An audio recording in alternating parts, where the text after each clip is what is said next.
halka ninka maanta carabka dalabta u sameynaya ku soo daraya waxaanu leenahay waa niman habeen jir nin helayana maaha ciddu doonaba ha ahaado iyadu waa sidaa beesha maxamed muuse oo kamid ah beeraha dega gobolka Sanaag ayaa maanta shir ku soo gabagabiyay deegaanka Sheekh Subeer Awal waxaana ay kaga hadleen arrimaha nabadgelyada gobolka Sanaag gaar ahaan nabadeynta colaadda shidan iyagoo taageeray nabadeynta deegaanka shidan ee dhawaan lagu dhaariyay xarunta gobolka Sanaag odayaashan ayaa hoosta ka xariiqay inaanay muranka ku jirin deegaanka Waqdariya ugu horeyntii waxaa halkaasi ka hadlay wakiilka chief caaqilka Yaasiin Xuseen Xasan caaqil Cabdullaahi Xaaji Faarax waayeel iyo madax dhaqameed kale waxaana hadaladoodii ka mid ahaa ee ku sugan gobolka Sanaag mana jirto cid aan ku wareejinay kalsooni siinay inay noo garnaqdo ma jirto waxaan leenahay arrintaas waa arrin lagu degdegay waa arrin aan waxba wanaajinayn waxaan leenahay arrinta dib ha looga noqdo cid kasta oo tiri nabadgelyo diyaar baanu nahay waanu ku dhaaranaynaa dhammaantayna intii dhaaratay ee Muuse Ismaaciil Weynaahana waxaanu leenahay waa ku hambaliyaynaynaa dhaartii ku dhaarteen nabadgelyada ahayd waxaanu leenahay hambaliyo hayno gudida guurtida ka timi Hargeysa waxa ku jira reerka aanu sayno rag ka mid ah ku jira xaq ma aha sida islaamku saaka yacniga wax loogu qaybiyo labada qolo isaysa in qolo gudida soo gasho xaq ma aha waxaan ku soo gudbayaa nabadgelyo ilaahay baan kuwa ku dhaarteen waa ku mahadinaynaa oo labada qoloba annaguna waxaanu aad u mahadinaynaa oo aanu saakayaan u ogolahay nabadgelyo wax dhaaba ma jiraane taasaanu raalli ku wadanahay meel aanu joogno taasaanu raalli ku nahay waxaan nahay imika ragii la dhaarshay oo loo dhaarshay nabadda waxaanu ku dhaaranay nabad maxamed muuse waxaanu sheegayaa inaanu nabad ku dhaaranay waxaanu ku dhaaranay garnaqsi inaanu garnaqsanaa cidda deriska aynu nahay ee waxayna dhex mareen inaynu la nabadno garnaqsanona waanu ku dhaaranay kelmadda la tilmaamayo halka ka raacday la sheegayo taa anagu midaanu ognahay maaha midaanu kalsooni ahaan u bixinay xaajadaanu idiin haynayna maaha maxamed muuse noo dhaxayn laakiin haddana xaajada wax kalsooni aanu ku dhiibnay ma jirto taasi intaa weey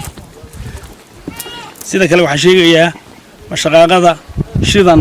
ee inta badan soo jiitantay raftimaa badan lahayd marar badan oo si badan looga kulmay baa jira waxaa ka mid ah marar aanu warsangeli iyo Muuse Ismaaciil ahaan gaar uga kulannay markan lafteeda hawsha hadeera waad ku haysaan warbaahinta iyo dhin kastaba oo hawsha shaqaaqadaas shidan bay ku afgo'an tahay magaceedana la yiraahdo waxaan maqlaayay dhaartii dadka laga gurayay hadal soo raacay oo ah waqdariya meel warsageli iyo maxamed muuse Ismaaciil isku hayaan maaha waa meel xaajadeedu marar badan laga kulmay meelna ay taala markaan ku soo dhawaado guddi la isu saaray xubno tirsan ahaa oo aan ka mid ahaa oo 9 ahaa waxa go'aankeedu ahaa oo warsangeli ka soo baxay halka annagu warsangeli hadaan nahay ma haysano haday jirto hadallada cidda ay ka soo baxaysay mala waa cid gaar ah iyada si gaar ah u haysata inay si gaar ah xaajadeeda u soo gasho ba fiican laakiin meel miran ku jiro oo warsangeli iyo Muuse Ismaaciil isku hayaan maaha ee mashaqadaasu waa shidan ilaa Geelweyd xaajadaas intaa weeye waxaan hadalka intaan u baxay intaa weeye badina maayo intaas uu iga egyahay si aanan filayn baa hadalkii xagga dambe waxa uga raacday waxa loo dhiibay annagu ma dhiibin oo ma oran ciddaas inoo gardiqi doontay gartaa idinku noo qaada maan oran waxaanu qura oo nidhi nabadgelyada inaanu diyaar u nahay oo garnaqsi diyaar u nahay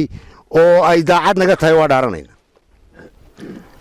waxaanuna ku dhaaranay nabadgelyo inaynu ammaan bixinno oo idinku metelaynay amaana waa ka ballansanayn haddaynan waayin intaas waa inta wixii kale ee lagu daray marka horeba waanu ka doodno waxaanu nidhi warnimayo annagu aan waxba diidayn oo gar diidayn oo in aanu gar qaadanno ogol oo diyaar u ah haddana ma gaadhin oo nabadgelyo daraa jirta nabadgelyada marka la xidho oo la isla waafaqo ciddii sharkaa waday iyo cid walba inay nabadgelyadaasi ka xidhanto oo taasi weel inoogu dhacdo baynu u gudbaynaa ayaa garnaqi doona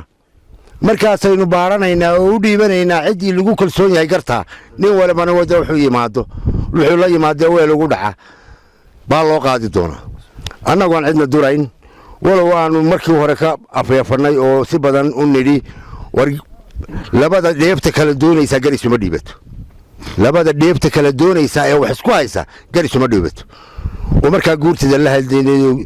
dee sidaynu isla naqaano dad isdhalay oo siiqaan baynu nahay guurtida uu ka mid yahay nin garab sare ah oo weliba nuuxii uhda ahaa ee aad faraha meesha ugula jiray ka midii ku jiro haddana waxaynu lahayn war wakhtigeeda ha gaadho waxaad mooddaa taa in lagu yar degdegey annaguna miihin nimanka dhiibay ee yidhi gartaa waxa noo qaadaya guurtida ee waxaannu ahayn hadalkana wixii muran ka jiray ee dhulka muranku ka jiray in la ballaadhiyo oo dhul aan muranba ku jirin la soo geliyo maaha magac dhowga waa diidnay waqdariye hadalkeedu cid baa soo gelisay annagu waxbaannu iskala oggolayn waqdariya dhulka laysku hayey ee hadalku ka taagnaana waa dhul la garanayo oo aad iyo aad haddii fartan laysugu fiiqo balse waxbaa ku jira dheeraad ah meesha annaguna waxaan leenahay dheeraadkaasi waxbay noo daweyn maayaane ha laga saaro muranka dhulka aan ku jirin ninka gelinaya ku qasbayow waxaad mooddaa meesha inuu nin waliba garaadkiisii qabo laakiin xakame waxa u ah marka wuxuu daacad looga shaqeeyo daacad bay ku dhammaadaan nabadgelyada lagu dhaartay waannu hambalyaynaynaa waana taageersannahay waana garab taagannahay ciddii dhaaratay annooxiina looga baahdo waannu dhammaystiraynaa waa nabadgelyada shidan meesha la yidhaahdo shidan dhul dheeraada oo aannu iska leenahay oo ilaahayo islaamkiisuba nagu ogaayeen lagu soo daray waqdariye meesha la yidhaahdo oo kale ilaahayo islaamkiisuba waa nagu ogaa sidaa raggii hore u sheegeen hal qarni iyo badh waa meesha 100 nin ay ku dhimatay ama 80 iyo dhowr oo tolka gudihiisa Muuse Ismaaciil gudihiisa halka ninka maanta carabka dalabta u sameeynaya ku soo daraya waxaanu leenahay waa niman habeen jirnin helayana maaha cid doonaba ha ahaado iyadu waa sidaa reerku idinma diran cidda doontaan in garta loo dhiibto wax la gari laba kama wada qosliso garta islaamkuna waxa weeye dadku markay islaam yihiin shariicada islaamku waxay ogoshahay inay cidday ku kalsoon yihiin iyagu u dhiibtaan nabadgelyada ku dhaarateen annuna waanu ku dhaaranaynaa waana idinku hambaliyaynaynaa Muuse Ismaaciil baanu ku hambaliyaynaynaa idinkaanu idinku hambaliyaynaynaa kalsoonida inaan kalsooni loo dhiibani degar ma noqo guurtida iyo waayeelka noo joogay ceergaabo ee Muuse Ismaaciilna waxay cadeeyeen cid ay kalsooni u dhiibeen inaanay jirin halkaana intaa weeye inta kale waxa la cadeeyay nimankaanu ishaynay inay guurtida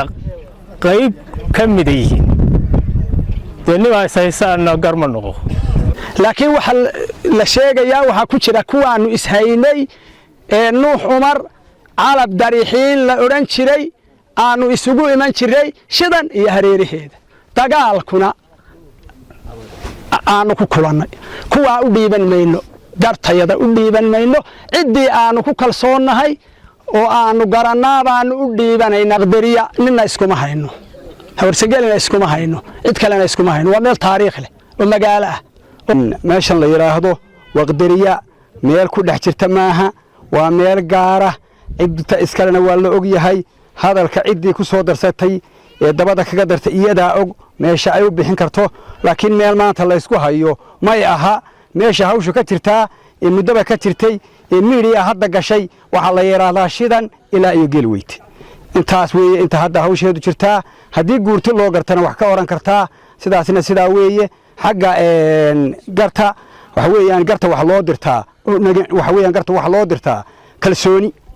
kalsooni cid kalsooni ah baa la qaadaa cid lagu kalsoon yahay baa garta loo dirtaa halka nabadgelyo baa laga dhaartay waayeelku kaga dhaarteen laakiin cid gar loo dhiibto leey cidaas garta qaadaysa ma aanu hayno